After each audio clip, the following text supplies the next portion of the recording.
Good morning. Good morning, Bookie Monsters. Welcome to my channel called Bookie Monsters. My name is PK, the Bookie Monster. We are here to look at new releases, have a cup of coffee, talk about books. It is Wednesday, September the 6th. It's going to be being a short work week, long 3-day weekend previously. My brain is still going to take a while to adjust. But I appreciate anybody who is watching, probably on replay because this is early in the morning, but I'm a morning person.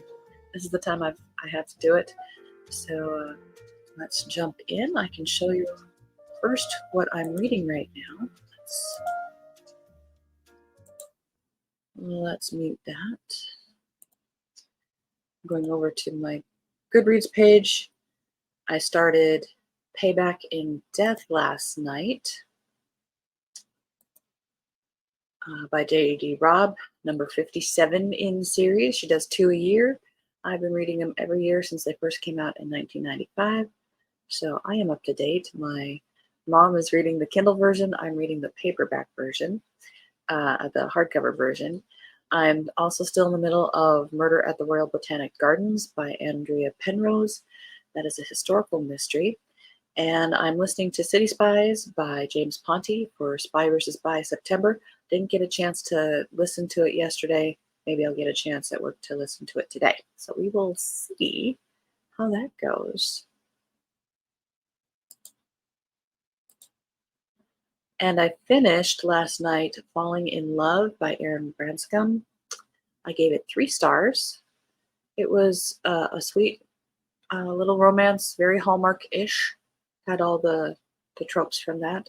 It was a nice little break from the not so great ending books that I finished over the weekend.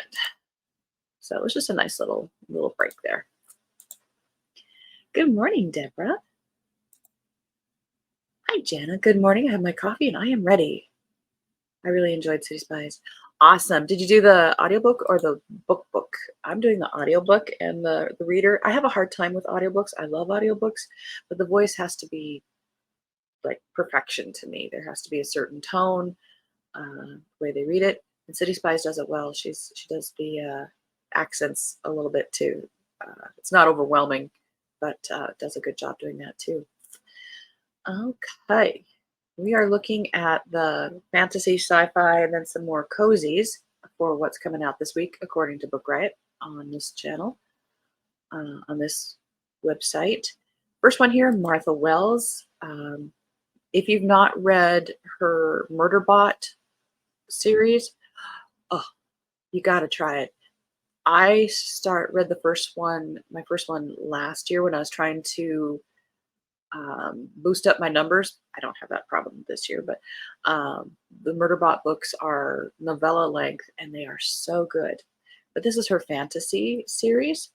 City of Bones, Martha Wells.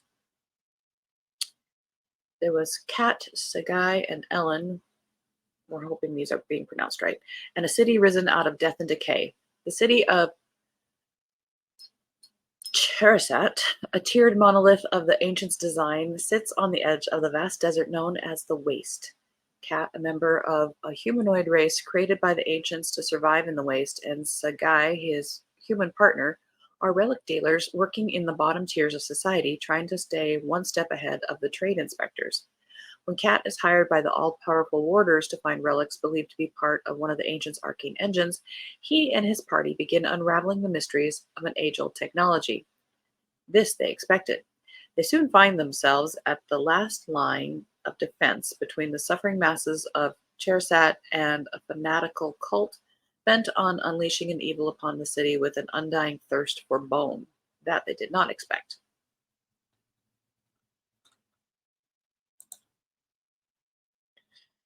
Midnight at the Houdini by Delilah S. Dawson. I was thinking it looked more young adultish.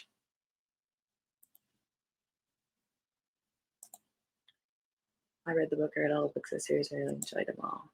Excellent. The girl discovers a surreal hotel where no one ever leaves. The Hotel California? When the clock strikes midnight, she'll be trapped there forever unless she's able to break free from magic that in turn breaks all her rules. Perfect for fans of Caraval and the Starless Sea. Life has gone according to plan for Anna. She stays in the background, letting her sister Emily shine in the spotlight. But on Emily's wedding night, Anna learns that her sister is moving away, abandoning her and all their shared dreams. Devastated, Anna leaves the reception in the middle of a raging storm, taking shelter in a hotel she's never seen before, the Houdini. Did she not realize this is what happens when people get married? The Houdini is a hotel unlike any other, with sumptuous velvet couches, marble tiled floors, secret restaurants, winding passageways, and an undercurrent of magic in the air. And when Anna meets Max, who has lived his entire life inside its walls, she's captivated. For the first time in her life, Anna is center stage in a place that anticipates her every desire, with a boy who only has eyes for her. But there's a terrifying secret hidden in the Houdini. When the clock strikes midnight, Anna will be trapped there forever unless she can find a way to break free from its dreamlike magic. But will she be able to do it if it means leaving Max behind? Enchanting, mysterious, and utterly fantastic, Midnight at the Houdini will cast its spell on you. Storm of Olympus by Claire M. Andrews. Also young adult. The heart-pounding conclusion to the Daughter of Sparta series forces Daphne to face her past, her deepest fears, and her enemy who can defeat even the all-powerful gods of Olympus in this epic reimagining of classic Greek mythology for fans of Circe. After fighting in the Trojan War against her own people, Daphne is plagued by memories of her family, of her shortcomings, of her lover Apollo, and of the secrets he and the gods keep. As she reels from the horrendous sacrifice she had to make and her own failure in the battle for Troy, she knows the Titans are out there, just beyond the island of Aea, where she has taken refuge, raging a war against the world. As Daphne struggles to regain her will to fight, as well as rein in the new abilities that have been thrust upon her, the gods call for her help once more. But it has been prophesied that she will bring about the ruin of Olympus and the downfall of Sparta, just as she caused the destruction of Troy. Now she begins to witness her terrible destiny coming true. She must become a hero to rival those of myth and save the gods, her people, and the world, or she will watch it all burn around her. That is one way to learn about some Greek myths. The Bravest Warrior of Nepharia, middle grade, by Adi Al-Said. Phineas and Ferb meet the Despicable Me series in this hilarious and heartwarming middle grade debut from acclaimed author Adi Al-Said about a wannabe hero who lives in a goofily evil kingdom where nefarious schemes abound. Welcome to Nefaria, where nearly every day the kingdom faces another evil scheme. Most are harmless, though, so the citizens of Nefaria simply learn to live with the latest hijinks and go on with their lives. This includes Bobbert Bougainvillea, who is much more concerned with the fact that he seems to be invisible. From the teachers in his school to his classmates, almost no one notices Bobbert, no matter how visible he tries to be. Then everything changes when Bobbert follows his classmates to a cursed gumball machine. Don't you hate that? Before he knows it, Bobbert is sucked into one of Nefaria's most villainous evil schemes, a plot that has been a long time in the making. Too long, in the evil wizard Matt's opinion. Never trust a Matt. And retreating into invisibility this time won't do, not when Bobbert is the only one with the drive, knowledge, and, if his newfound courage doesn't fail him, bravery to foil Matt's plan. That sounds cute. The spirit bares its teeth. Young adult. Mors vincit omnia, death conquers all. London, 1883. The veil between the living and dead has thinned. Violet-eyed mediums commune with spirits under the watchful eye of the Royal Speaker Society, and 16-year-old Silas Bell would rather rip out his violet eyes than become an obedient speaker wife. According to Mother, he'll be married by the end of the year. It doesn't matter that he's needed a decade of tutors to hide his autism, that he practices surgery on slaughtered pigs, that he is a boy, not the girl the world insists on seeing. After a failed attempt to escape an arranged marriage, Silas is diagnosed with veil sickness, a mysterious disease sending violet-eyed women into madness, shipped away to Braxton's finishing school and sanatorium. The facility is cold, the instructors merciless, and the students either bloom into eligible wives or disappear. When the ghosts of missing students start begging Silence for help, he decides to reach into Braxton's innards and expose its guts to the world if the school doesn't break them first. Not a book for me. There is a specific audience for that book. And this is a nonfiction, which we don't really look at, but very interesting. Tolkien in the 21st century, the meaning of Middle Earth today. The thing I have against that is Tolkien's works are of his time. And if we look through it from our lens, I don't think that's right. But that's me.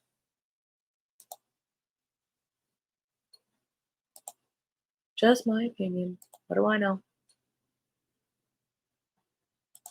Let's see if there was any sci-fi. Looks like there's 3 here. Hush Harbor by Anise Vance. A resistance group takes America's racial reckoning into its own hands in this powerful, certainly original debut novel. After the murder of an unarmed black teenager by the hands of the police, protests spread like wildfire in Bliss City, New Jersey. A full-scale resistance group takes control of an abandoned housing project and decide to call it Hush Harbor in homage to the secret spaces their enslaved ancestors would gather to pray. Jeremiah Prince, alongside his sister Nova, are leaders of the revolution, but have ideological differences regarding how the movement should proceed. When a new mayor with ties to white supremacists threatens the group's pseudo sanctuary and locks the city down, the collective must come to a decision for their very survival. How is that sci-fi? The Circumference of the World, Lavi Tudor. Caught between realities, a mathematician, a book dealer, and a mobster desperately seek a notorious book that disappears upon being read. Only the author, a rakish sci-fi writer, knows whether his popular novel is truth or a hoax. In a story that is cosmic, inventive, and sly, multi-award-winning author Lavi Tudor travels from the emergence of life to the very ends of the universe. And I apologize if I'm mispronouncing names. I don't mean to. Oh my goodness, here's another one. Delia Willig-Tabit discovered 2 things during her childhood on a South Pacific island: her love for mathematics and a novel that isn't supposed to exist. But the elusive book proves unexpectedly dangerous. Oscar Lenz, a science fiction obsessed mobster in the midst of an existential crisis, will stop at nothing to find the novel. After Delia's husband Levi goes missing, she seeks help from Daniel Chase, a young face-blind book dealer. There is so much going on here. The infamous novel Lodestars was written by the infamous Eugene Charles Hartley, legendary pulp science fiction writer and founder of the Church of the All-Seeing Eyes. In Hartley's novel, a doppelganger of Delia searches for her missing father in a strange star system. But is any of Lodestars real? Was Hartley a cynical woman on a quest for wealth and immortality, creating a religion he did not believe in? Or was he a visionary who truly discovered the secrets of the universe? Sounds like somebody was looking into L. Ron Hubbard. With Regrets by Lee Kelly is equal parts Big Little Lies and Bird Box, a suburban drama wrapped in a 24-hour survival story at the end of the world for fans of David Cope's Aurora. 7 courses, 7 guests, 24 hours that will obliterate everything. When recent New York City transplant Liz Brinkley and her husband are invited to an exclusive soiree by their neighbor, lifestyle guru Britta Harris Che, Liz immediate thought is, hell no, me too. Britta is insufferable and Liz is ready to leave her young children with a barely teenage babysitter. And yet she RSVPs anyway, trying to extend an olive branch to her withdrawing husband, who seems desperate to get in with the cliquey elite. They've barely made it through their first round of champagne when a red alert comes through their phones, and every channel on the television tells the same story. Strange atmospheric masses reported to look like glimmering clouds have been spreading through major U.S. cities and killing anyone they touch. Authorities have just one clear directive: find shelter immediately. A collective panic seizes the dinner party. All the guests have children at home. In the mad dash to their cars, they see it, a shimmering net floating over the town. The street is littered with wrecked cars and dead bodies.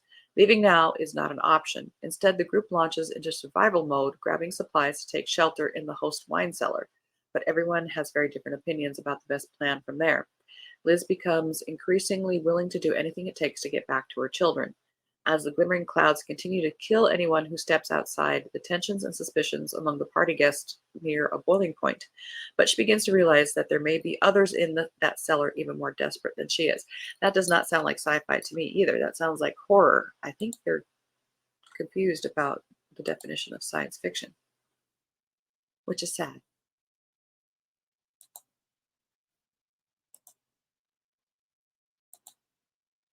Agreed.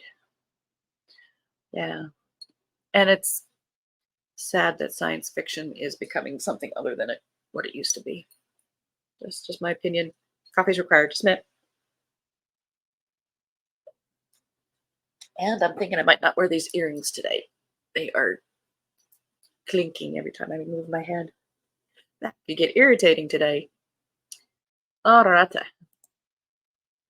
Let's get back to the cozies that were being released this week.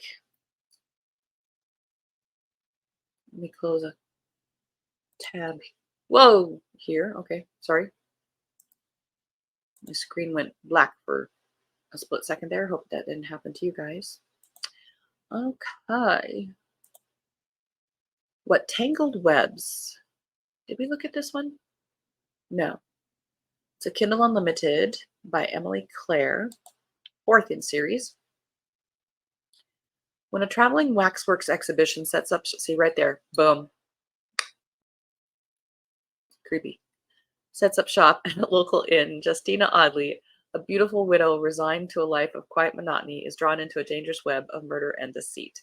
The innkeeper appears one morning in the macabre waxworks display, murdered and posed to look like one of the eerie sculptures. See? The dead woman's daughter is convinced that one of the eccentric visitors is responsible, and Justina, aided by the encouragement of her friends in the spinster sewing circle and her own sharp instincts, sets out to investigate the sinister scene.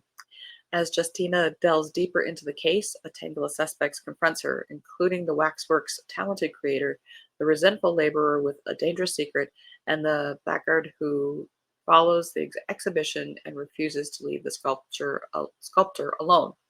The pressure is on as All Hallows Eve approaches with the help of her loyal sewing circle and the trustworthy Freddie Shrewsbury, a captain in the Royal Navy. Justina races against the clock to solve the mystery before the killer strikes again. I don't know. I think it might be more interesting to me reading the first few books. That one I don't think would pull me in right away. And I love historicals.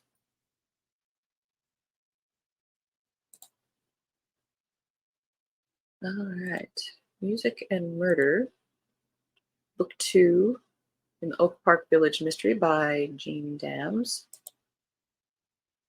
A spirited female sleuth, Elizabeth Fairchild, is drawn into Chicago's growing jazz scene and murder in this compelling 1920s mystery.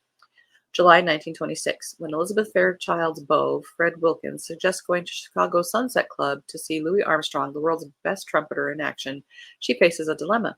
The burgeoning jazz scene in the city is proving to be controversial, associated with gangsters and scandal. Even her dear friend Susanna refers to jazz as the devil's music. Intrigued, Elizabeth brushes her fears aside and visits the club with Fred, but an explosion causes panic.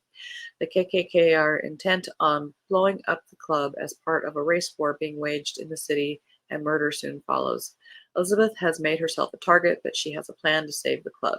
The only problem is it involves jazz aficionado and the Sunset Club's owner and the country's most notorious criminal, Al Capone. I don't know about the history of it being in Chicago at that time, so I trust the author. One Vexed Vampire. Another Kindle Unlimited, and under 200 pages, so I would call that a novella.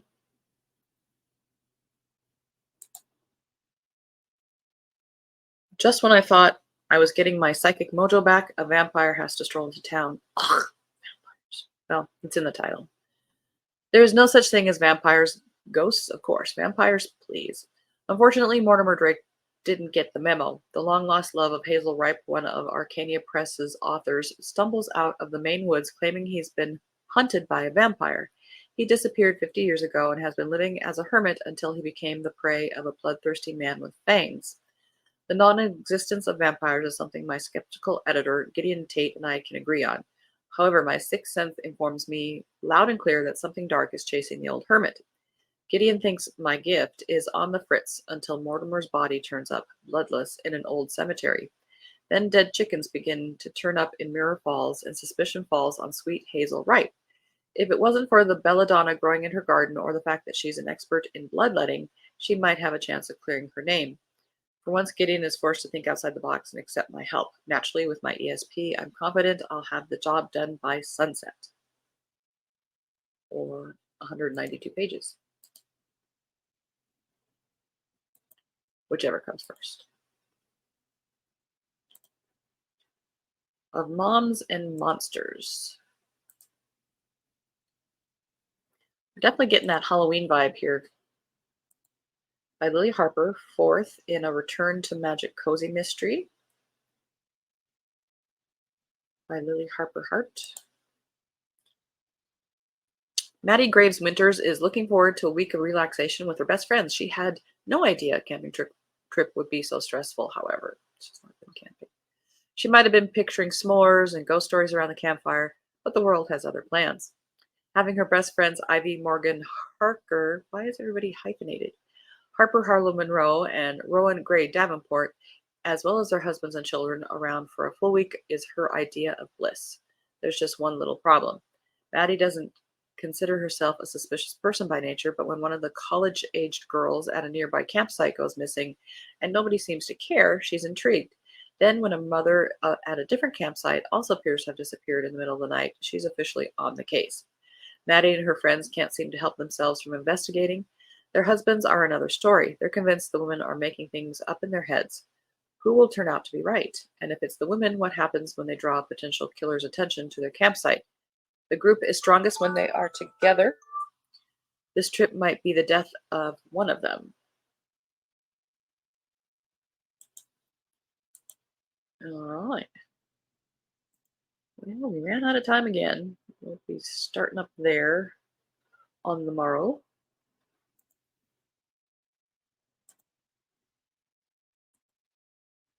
Okay. Let's change our banner. Let's see, announcements. No sprint on my channel tonight, but there will be sprints tomorrow night at 6:05 p.m. Mountain Time, 8:05 Eastern. Regular morning show in the mornings, Monday through Friday. And tomorrow we'll be looking at regular fiction and some more of the cozies. And other than that, I hope, what are you guys reading? I'm doing all the talking. It's okay. It's my channel. I'm going to continue to be reading Payback in Death by J.D. Robb. I'm really excited to be reading that. Oh, were you guys here last night? I can't remember. I put my Kindle in the Kindle book sleeve thingy. I really like it. It's a padded book sleeve, Kindle sleeve, and it's just somehow very satisfying. It's like, remember those commercials, "Don't squeeze the Charmin"? I it's I want to squeeze it. I like it. I like it a lot.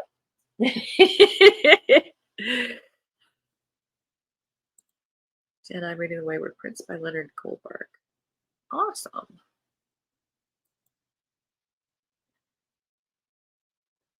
Let's see, things I have going on today. I have to take Keo to the vet. He's got another ear infection in one of his ears, so we're going to get some medication for that. Cross your fingers. We've got an interview with somebody for our salesperson position. We really, really, really need it. Oh, positive. Oh my goodness. I got a call. I don't know if you remember me saying I got called for jury duty. And I've always wanted to be on one, but it's just really bad timing. We are a 5-person office down to 3 people, and if I had to be gone, that's just 2 people trying to do all the jobs. So I did send in a please excuse me letter thing, but I got a call yesterday that the trial was canceled.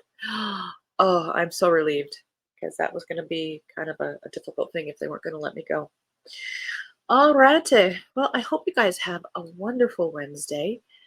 And here it is very smoky. I don't know how much sun we're going to see. Um, we've been lucky all summer. We haven't really had the bad smoke, but now it's here, and ugh, and it's got that chemical smell to it, which I'm reading is part of like the sun hitting the smoke. It's not like a chemical fire. It's definitely, you know, wildfires out there, but it's just ugh. Makes the sunrise and sunset pretty though. But um, we're reading Wicked by very good. I've not seen it either. My sister has, I think, more than once. It's her favorite. So I hope you're enjoying it. You know, that's one of the a great. You know, there's a lot of the retellings of stories, and this was one of the early ones when it was still fresh and amazing. And now it's just kind of eye roll. But I'm glad you're reading that. I hope you'll have to let us know how it goes. Anyway, have a very good day. Thank you so much for showing up or watching later. Please hit like, subscribe, and notification bell because you never know when something's gonna, spontaneous sprints. And tell people about the channel. The more the merrier. I appreciate that. Um, hope you are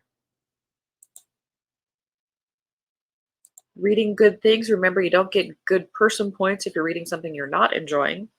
So reading is fun. Read fun things. It's okay to set things aside. You're not being tested. It's not an assignment unless you're in school. And as the banner says, don't be a bookworm, be a bookie monster. Have a good day. God bless.